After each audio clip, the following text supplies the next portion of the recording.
In the bustling heart of a city where the skyline gleamed with glass towers, there lived a man who seemed to have everything anyone could wish for. His name was Richard Monroe, and he was a billionaire admired and envied by many. He owned a sprawling mansion on a hill, luxury cars that filled his garage, and private jets that flew him anywhere he wished. His life on the surface was perfect. But beneath that polished exterior, Richard carried a secret that weighed heavily on his heart. For the past few years, Richard had been struggling with a debilitating illness. It wasn't something you could easily see. It wasn't something that showed up on a doctor's report either. But for Richard, it was a constant gnawing presence. His once strong body had begun to betray him. He could no longer walk as far as he used to. His energy faded after just a few hours. Worst of all, no doctor could give him a proper diagnosis, let alone a cure. Richard had spent millions on the best treatments, flying across the world to see the most renowned specialists. But all the money in the world couldn't bring him the answers he needed. He was growing desperate. There was no solution for him in a pill or an injection. Money, his ultimate weapon in everything else, could do nothing here. One evening at an extravagant charity gala, Richard overheard a conversation that piqued his interest. A group of people was talking about a young boy who had a reputation for curing ailments that even the most skilled doctors couldn't heal. The boy wasn't a doctor or a famous healer. He was just a regular child, no older than 14 or 15, with a quiet presence and an uncanny ability to help people. They spoke of his healing hands, his soothing words, and the miraculous results he had achieved for people with various conditions. Richard, as always, was skeptical. But that skepticism quickly turned into something else. The boy had done what all the doctors had failed to do, and this time it seemed the boy might be the answer to his prayers. The idea of curing his illness, of regaining his strength, consumed him. And of course, there was one thing Richard Monroe always had in abundance: money. The next day, Richard called for the boy to be brought to his mansion. The boy arrived looking unsure but calm, like he had done this many times before. He stood in front of Richard, a young boy with dark eyes that seemed to carry an old soul. The atmosphere was thick with anticipation. Richard sat across from the boy, his wheelchair positioned in a way that made him look both powerful and vulnerable at the same time. He looked at the boy and, without any hesitation, offered him a deal. "If you cure me, I'll give you $1 million. The boy didn't flinch. He didn't appear surprised or intimidated. Instead, he simply looked at Richard for a long moment, his gaze steady and thoughtful. "Prepare the check," the boy replied calmly, his voice not a whisper but a confident, unwavering statement. Richard's eyes widened, both at the boy's audacity and his calmness. Here was a child who was willing to take on a man who had the power to change his life with just one word. Richard, though surprised, couldn't help but feel a flicker of hope. Maybe this boy, despite his young age, had the answers Richard had been seeking for so long. The billionaire scoffed internally at how easy the boy made it seem. He had been surrounded by wealth and power his entire life. But there was something about this boy, something different. The boy wasn't asking for sympathy or begging for anything. He wasn't trying to impress Richard with grandiose promises. He simply stated what he needed to do. He didn't promise Richard would be healed, nor did he offer false hope. He merely accepted the challenge as if it was a simple task to him. Richard chuckled, though the sound was a bit forced. "You have guts, kid. Let's see if you've got the skill to back it up." The boy didn't answer. He didn't need to. He had already spoken. Now the work would begin. Richard couldn't help but feel a spark of curiosity. Could this boy really help him? Could the illness that had controlled his life for so long finally be overcome? And so the first step of an unexpected journey began, not just for Richard Monroe, but for both of them. The boy's name was Eli, but that wasn't the name he was known by in the small forgotten corners of the city. To most, he was just an ordinary kid, a quiet face in the crowd. But to the people who had been helped by him, Eli was someone far more extraordinary. He wasn't famous, and he didn't want to be. His life was not one of luxury or fame. It wasn't filled with accolades or attention. It was instead a life of humility and purpose.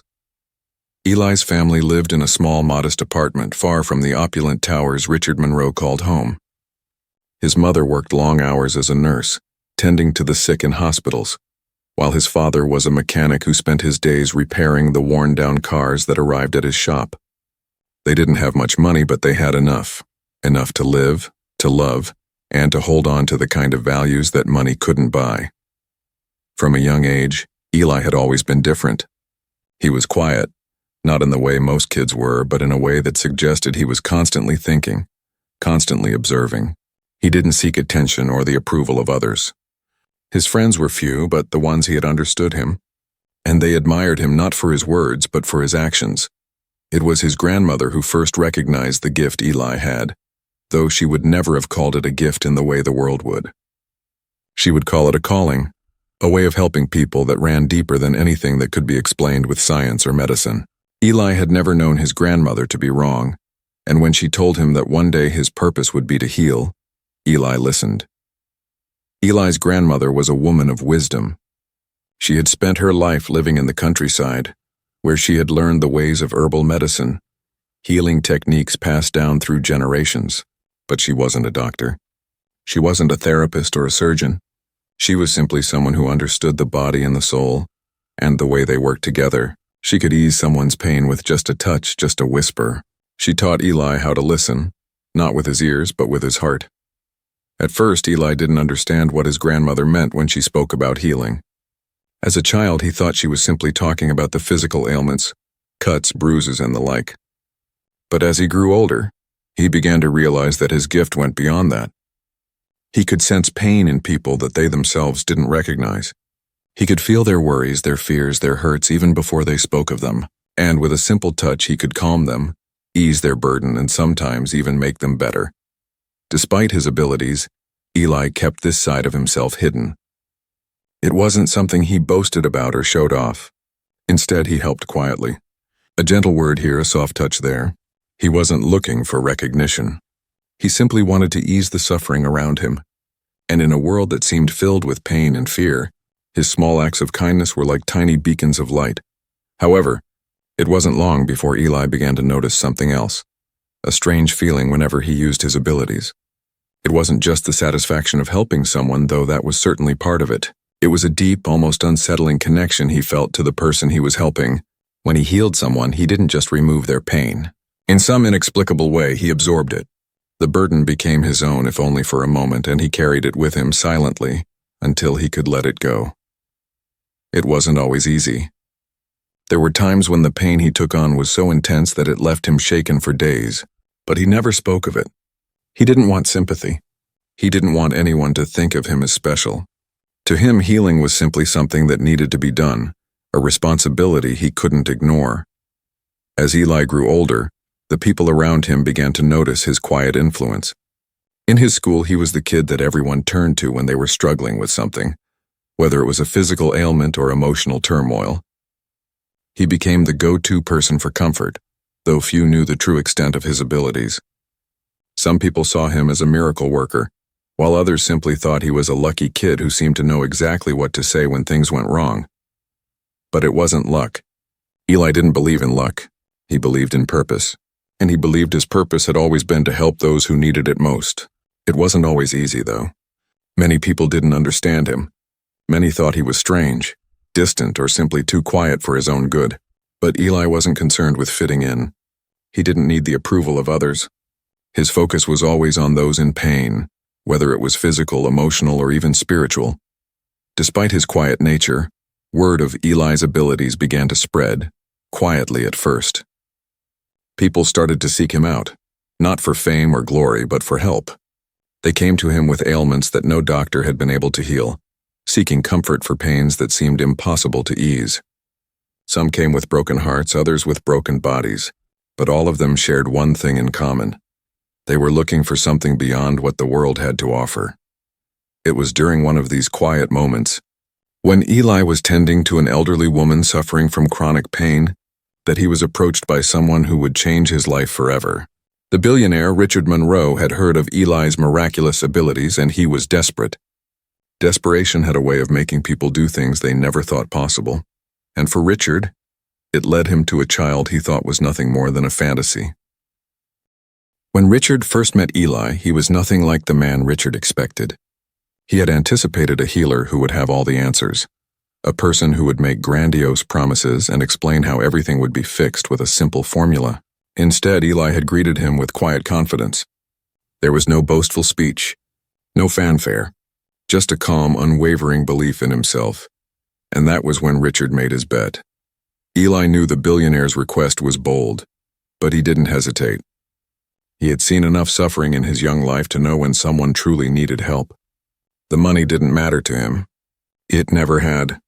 What mattered was the opportunity to use his gift in a way that might make a real difference, not just to one man, but to the world. As the two of them stood in Richard's lavish mansion, Eli made a decision. He would help the billionaire.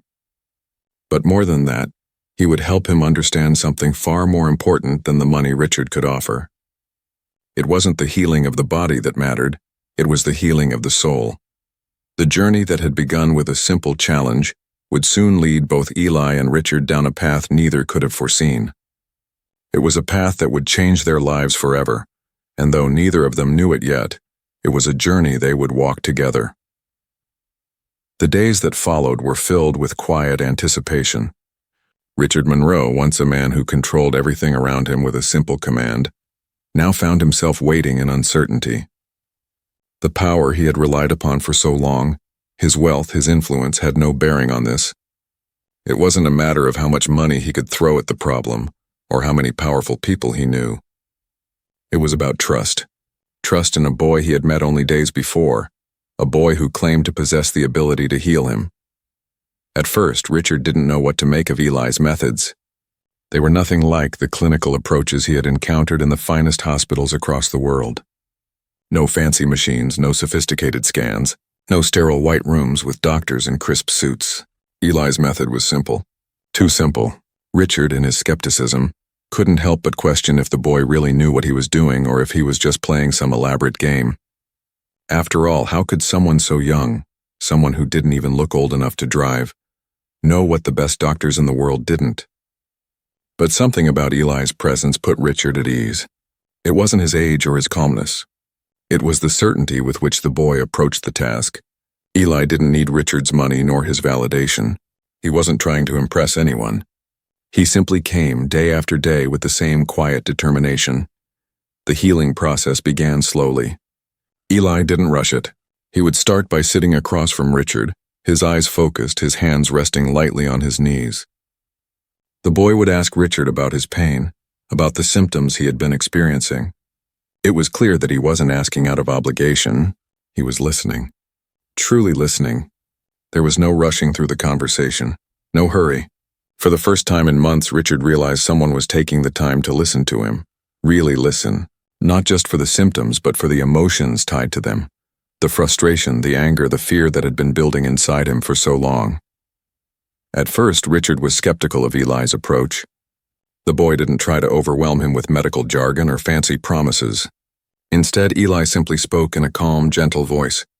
He asked Richard to close his eyes and breathe slowly, to clear his mind. At first, Richard resisted.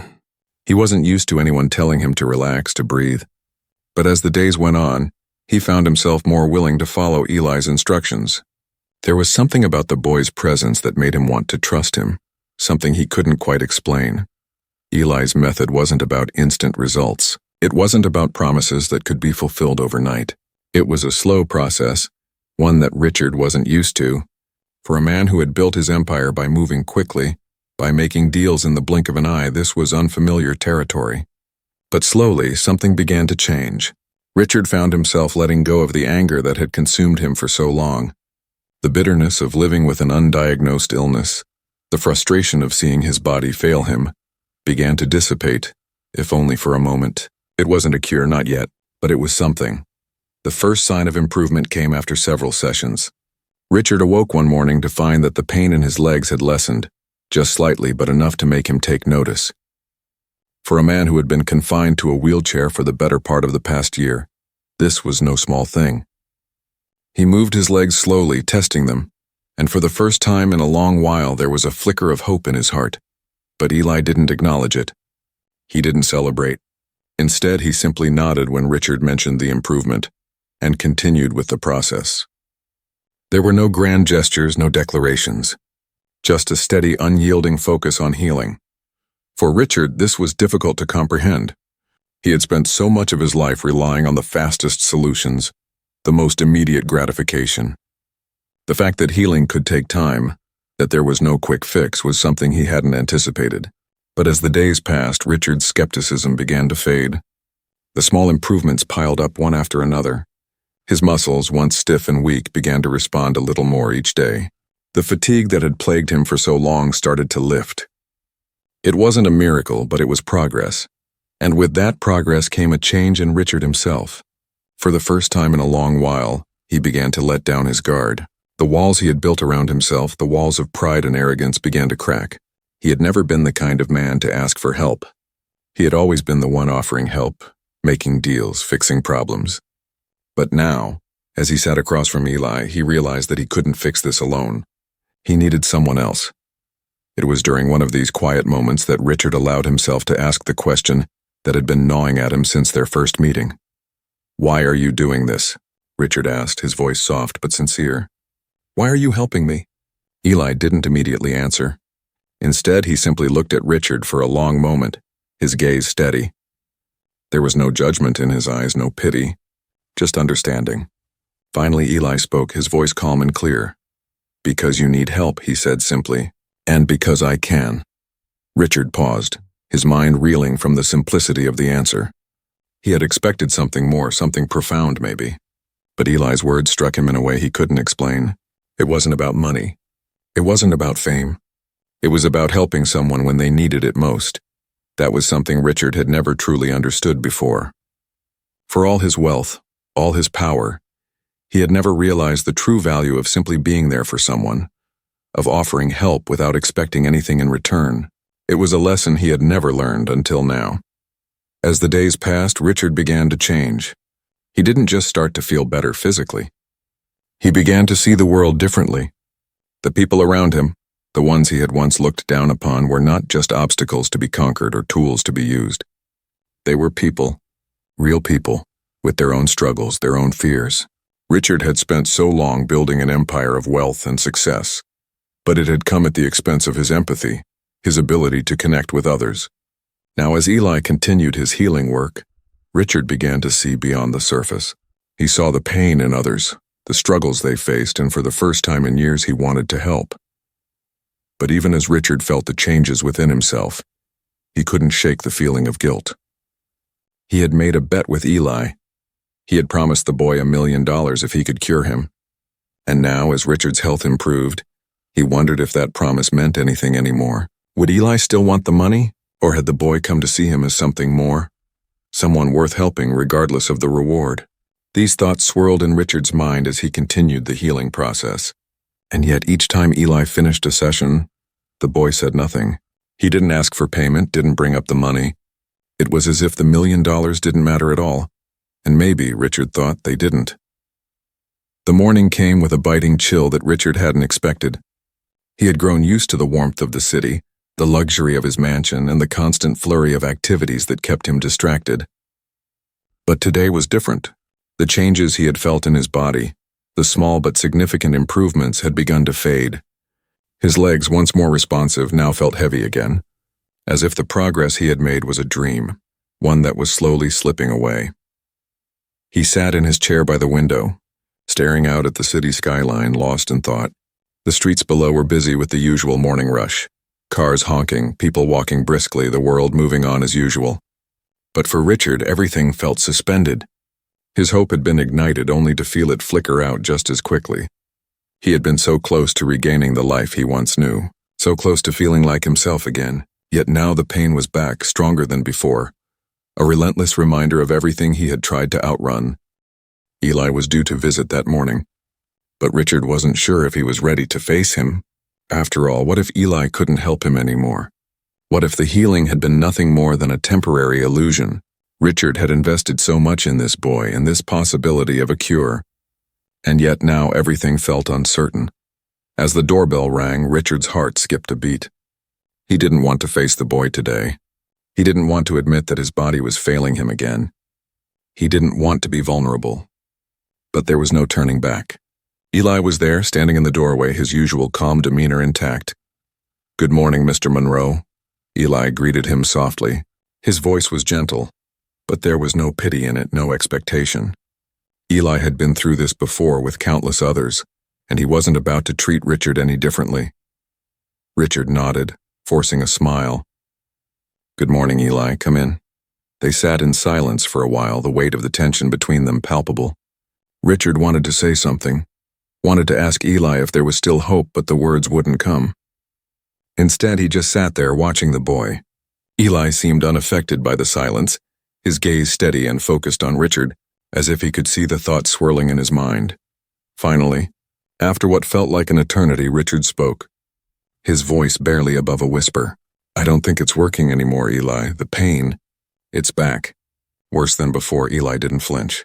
He didn't offer empty reassurances or tell Richard everything would be fine. Instead, he simply nodded, acknowledging Richard's pain without judgment. "It's okay," Eli said quietly. "Healing isn't always linear. It's not always a straight path. Sometimes there are setbacks. But that doesn't mean the work is lost. It just means we have to keep going." Richard looked at him, frustration building inside him. "I've been going through this for months now, Eli. What if there's no cure? What if I'm just broken?" Eli's eyes softened, but he didn't speak for a moment. Instead, he moved closer, sitting beside Richard. "You're not broken," he said finally. "You're human. And being human means you're not invincible. It means you face challenges. Sometimes those challenges make you feel small, like you're not strong enough to overcome them. But strength isn't just about fighting through the pain. It's about understanding it. It's about knowing when to rest and when to keep going." Richard felt his frustration rising again, but this time, it wasn't just about the pain. It was about the realization that Eli wasn't just healing his body. He was challenging everything Richard had built his life around. All the walls Richard had constructed, the arrogance, the pride, the belief that he could control everything, were being torn down one by one. And in their place, something else was taking shape, a quiet humility that Richard wasn't sure he was ready for. "You don't get it," Richard muttered, looking away. "I've always been in control. I've built everything I have with my own 2 hands. I've never needed anyone. And now I'm dependent on a kid. I'm vulnerable. I don't know how to handle this." Eli didn't flinch. He didn't try to argue. He just let Richard's words hang in the air, and for a moment the two of them sat there, the weight of everything unspoken between them. "You don't have to handle it alone," Eli said quietly. "Sometimes the most powerful thing you can do is let someone else help you." Richard's chest tightened. He wanted to argue, to push back, to assert his dominance over the situation, but he couldn't. There was something about Eli's presence that was unshakable, something that made Richard feel like he didn't need to fight anymore. For the first time in a long time, he wasn't sure if he was in control, or if he ever had been. A long silence stretched between them, and for the first time, Richard allowed himself to feel the weight of his vulnerability. It was an uncomfortable feeling, one he wasn't used to. But it was real, and it was undeniable. Eli finally broke the silence. "Healing is a process. It takes time. But if you want to keep going, if you're willing to face the fear of the unknown, I'll be here." Richard's mind raced. He wanted to believe Eli. He wanted to trust him, but the fear was overwhelming. What if this was just a cruel game? A trick that would end with him back at square one? What if the pain he was feeling wasn't something that could be fixed? What if Eli didn't have the answers after all? But deep down, Richard knew he didn't want to give up. He didn't want to surrender to the belief that his body, his mind, and his spirit were beyond repair. He had spent his whole life defying the odds, overcoming every obstacle in his path. He wasn't ready to let that go, not yet. "I'm willing to keep going," Richard said quietly, his voice trembling slightly. "But what if it doesn't work? What if we're just wasting time?" Eli looked at him with a calm intensity. "Then we'll try again, and again. As many times as it takes, because healing isn't about being perfect. It's about progress. And sometimes the hardest part is simply showing up."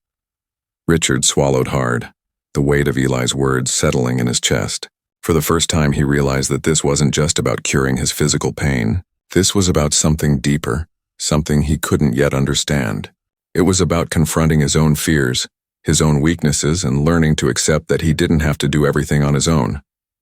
The healing process wasn't just happening to his body, it was happening to his soul. And though the road ahead would be difficult, Richard finally understood that he wasn't walking it alone. As the days went on, Eli continued his work. The pain didn't disappear overnight, but the shifts were subtle. Small moments where Richard's body responded in ways it hadn't before. But it was the emotional shifts that were harder to notice, and yet they were the most profound. Richard was learning something new every day, not just about healing, but about humility, trust, and what it meant to be truly alive. He didn't have all the answers yet, but for the first time he was willing to keep going, one step at a time. The days began to blur together as Richard Monroe found himself caught between hope and doubt. The healing process was slow, and though his body showed incremental improvements, the road ahead still felt long and uncertain. The pain was less frequent, less intense, but it was there, always lurking, reminding him that there was more to overcome. Yet despite his fear, there was something about the journey he was on now that felt different from all the other struggles he had faced in his life. This was not a battle he could win with wealth or influence. It was something far more intangible. Richard had spent his life building an empire, accumulating wealth and achieving success by sheer force of will. He had always been the one in control, the one making the decisions, calling the shots. But now, as he faced his own vulnerability, he realized that the very things he had valued most, power, control, money, were meaningless in this moment.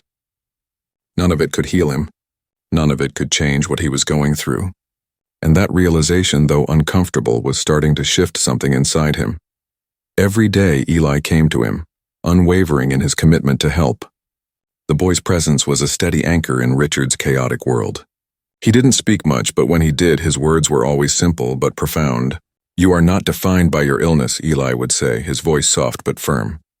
"You are defined by how you face it." Richard didn't understand at first. How could he not be defined by his illness when it controlled so much of his life?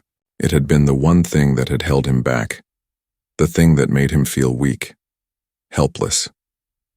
For a man who had prided himself on never being weak, this feeling was unbearable. Yet as the weeks went on, Richard began to notice something strange. The more he allowed himself to let go of the need to control every outcome, the more the pain seemed to lessen. It wasn't that the illness was gone, it wasn't. But he found himself able to live with it in a way he hadn't been able to before. And that, he realized, was what Eli had been trying to teach him all along. One morning, after yet another session of quiet healing, Richard found himself staring out the window again, this time not filled with frustration but with a quiet sense of acceptance. The sky outside was overcast, the clouds hanging low, and a light rain began to fall, tapping softly against the window pane.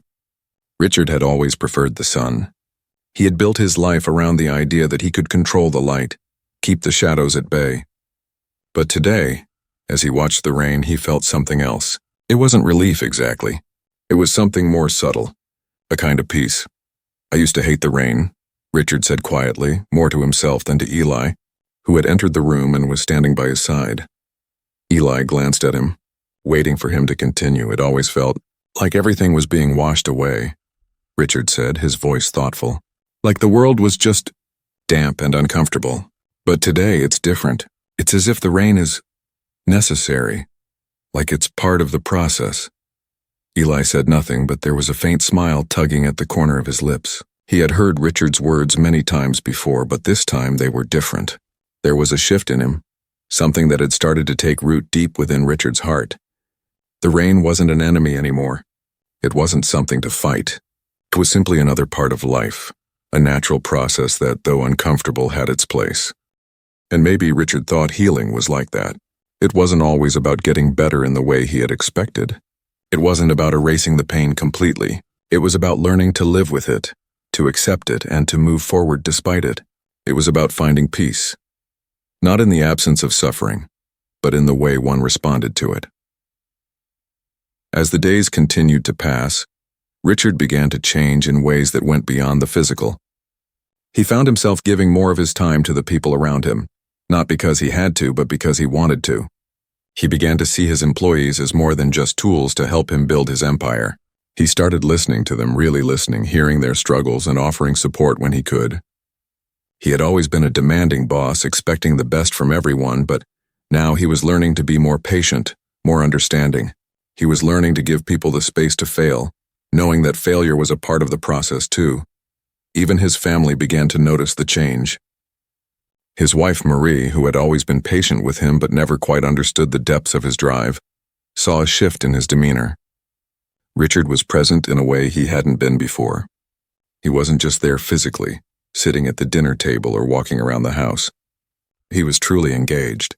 He listened to their conversations, asked them about their days, and actually cared about their answers. One evening, as they sat around the dinner table, Marie looked at him with a soft smile, her eyes full of a warmth he hadn't seen in years. "You've changed, Richard," she said quietly. Richard looked at her, his heart tightening in his chest. "For the better, I hope." Marie smiled, reaching across the table to take his hand. "You're not the same person you were when this all started. I can see it." Richard nodded, but there was still so much left unsaid. There were parts of him he wasn't ready to confront. Parts of his past, his pride, that he still held on to. But for the first time, he wasn't afraid of those parts of himself. He didn't need to hide from them anymore. He knew they were a part of who he was, and while they didn't define him, they had shaped him. The next morning, as Eli came to continue his healing work, Richard felt a quiet sense of anticipation. The pain in his body was still there, but it wasn't the same. It was no longer a constant companion. It was something he could manage, something he could live with. The healing wasn't complete, not yet, but Richard had learned to embrace the journey, no matter how long it took. As Eli approached, Richard stood from his chair, feeling the weight of his body in a way that wasn't painful, but present. He could feel his own strength, not in his muscles or in the way he moved, but in the way he carried himself now. He wasn't just a man with an illness. He was a man who had learned to face that illness with courage, humility, and a new understanding of what it meant to truly live. "I'm ready," Richard said, his voice steady. Eli nodded, his gaze soft but unwavering. "We're not finished yet, but we'll keep going. Together." And as the boy began the next round of healing, Richard knew that this was only the beginning. The journey had been long, and there were still many challenges ahead. But for the first time in his life, he didn't feel alone in it. He didn't feel like he had to do everything on his own.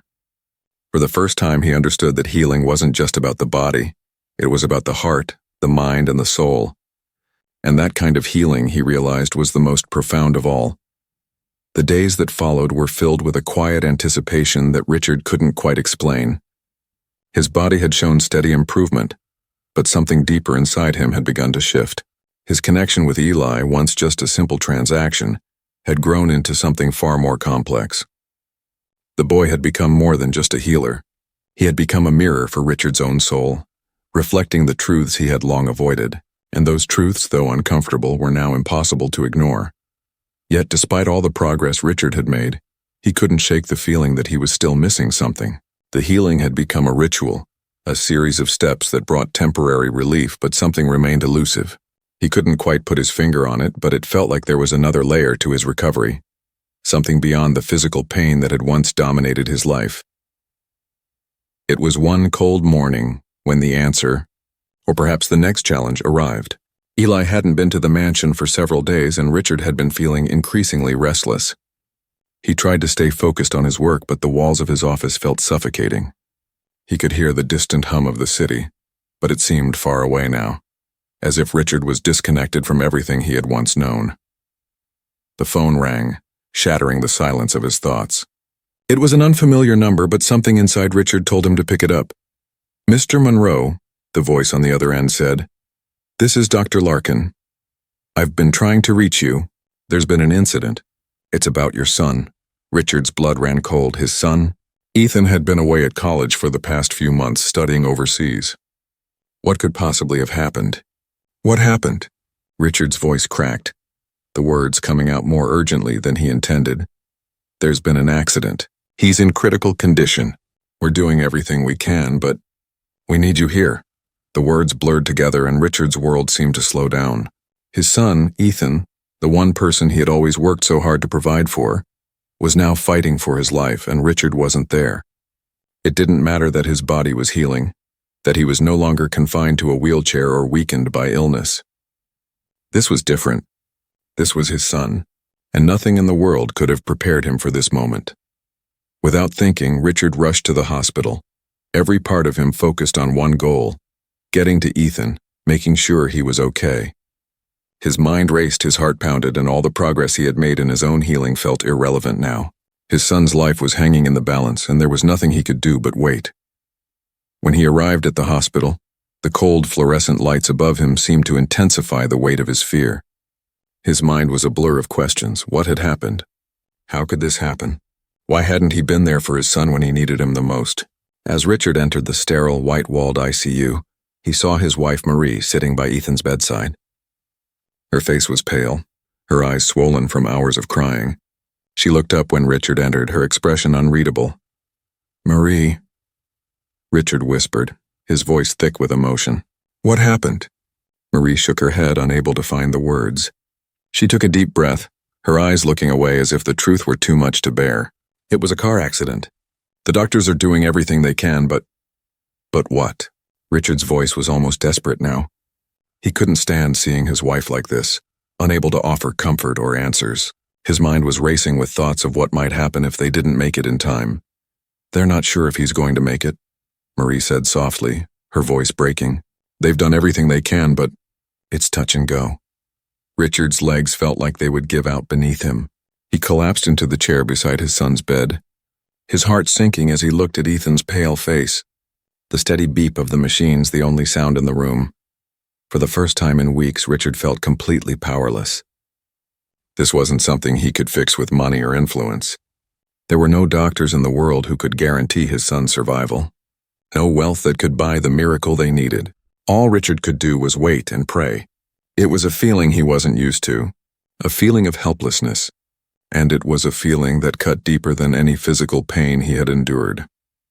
As the hours dragged on, Richard sat by his son's side, his mind spiraling into thoughts of regret. Had he spent too much time focused on his own success? Had he neglected the one person who truly mattered? He had been so consumed by his empire, by his quest for control and dominance, that he hadn't been there for Ethan when he needed him most. The guilt was unbearable, and yet amid all the chaos and fear, one thought kept coming back to him. Eli. The boy who had helped him heal, the boy who had shown him what it meant to truly listen, to truly care. What would Eli do in this moment? Richard closed his eyes, taking a deep breath as he tried to push through the rising panic. He needed to focus. He needed to be strong, not just for himself, but for Marie, for Ethan, for everyone who depended on him. He couldn't allow himself to fall apart. In that moment, a quiet voice echoed through his mind, the voice of Eli, as clear as if he were standing right beside him. Healing isn't just about the body. It's about the heart, the mind, and the soul. Richard understood now. Healing wasn't just about fixing the physical. It was about facing the most difficult moments of life, the moments when everything seemed impossible, and finding the strength to keep going. It was about letting go of control and accepting that sometimes all you could do was be present. He stood up slowly, feeling a calmness settle over him that he hadn't expected. He didn't know what would happen to Ethan, but he knew one thing for sure. He couldn't let fear and guilt consume him. Not now. Not when his son needed him the most. As Richard turned to Marie, he took her hand, squeezing it tightly. "We're going to get through this," he said quietly, his voice steady now. "Together." Marie looked at him, her eyes searching his face, as if she were trying to find any trace of the man she had once known. The man who had always been strong, always in control. But what she found in him now was different. It wasn't the strength of power or wealth, but the strength of vulnerability, of acceptance. And for the first time, she allowed herself to believe that maybe, just maybe, they would get through this. The hospital room felt quieter now. The steady beep of the machines, once an omnipresent reminder of Ethan's fragile state, seemed almost distant in Richard's mind. Time had stretched on in an agonizingly slow crawl, and yet somewhere in the deep recesses of his mind, Richard knew he was no longer just waiting. He was becoming something else, someone different. The accident had shaken him to his core, as if the universe itself was demanding that he confront everything he had avoided for so long. His wealth, his empire, had never prepared him for this moment. No amount of influence could change what had happened, and no doctor, no treatment could guarantee his son's recovery.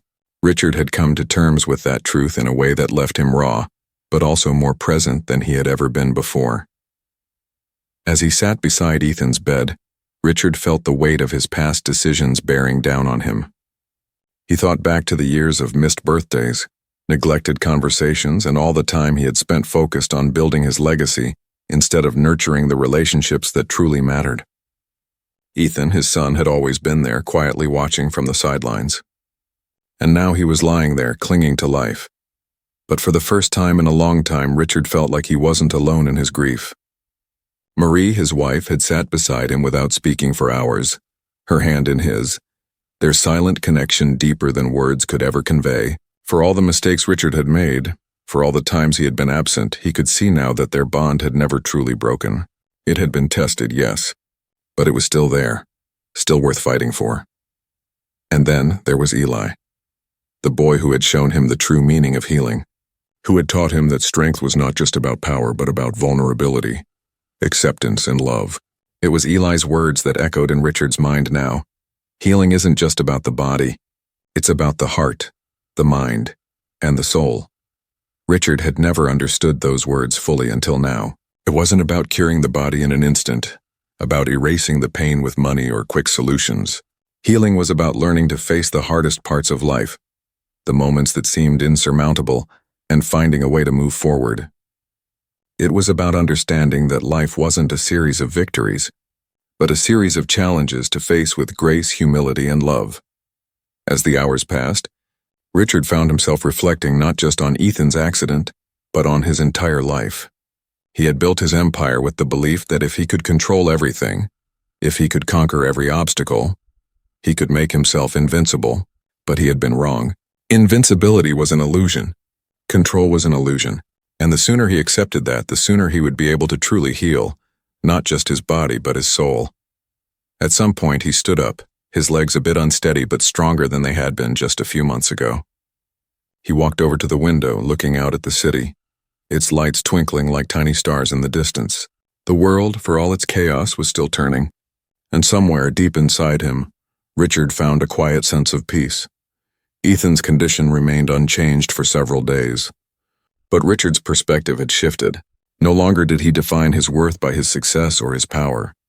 No longer did he believe that he was the one who could solve every problem. Healing wasn't about fixing things instantly. It was about the process, about learning to accept imperfection and embracing the unknown with an open heart. When Eli arrived again, Richard wasn't the same man who had first walked into his life demanding a miracle. He was still Richard Monroe, still a man of wealth and influence.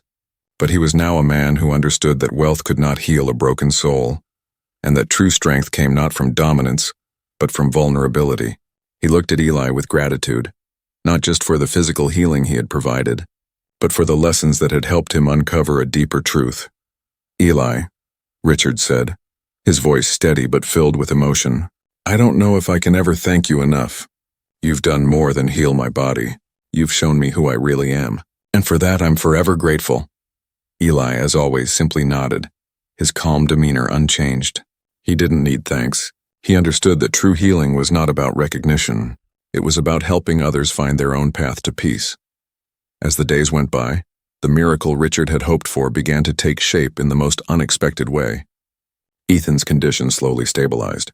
His body, though still fragile, began to show signs of recovery. The doctors, though cautious, began to express guarded optimism. It wasn't the kind of miracle that Richard had imagined when he had first made his bet with Eli. It wasn't instantaneous. It wasn't dramatic. But it was real. It was the kind of miracle that happened when a person was willing to face their fears, their flaws, and their past mistakes. Richard knew that the journey was far from over. Ethan still had a long road to recovery ahead, and the pain of the accident would never fully disappear. But Richard had learned to embrace the process. He had learned that life was not about erasing pain, but about learning to live with it, to accept it, and to grow stronger because of it. When Ethan finally woke up, his eyes fluttering open to see his parents standing beside him, Richard was there not as the man he once was, but as someone new, someone who had faced the depths of his own soul and come out on the other side. He wasn't perfect and he never would be, but for the first time in his life, Richard understood that it was the imperfections that made life worth living. Ethan's first words were weak but filled with recognition. "Dad, Mom," he whispered, his voice hoarse. Richard leaned down, his hand gently brushing his son's forehead. "I'm here, son. I'm right here." In that moment, Richard realized that the $1 million promise he had made to Eli had never been about money. It had been about something far more valuable. It had been about healing, not just for his body but for his heart and soul.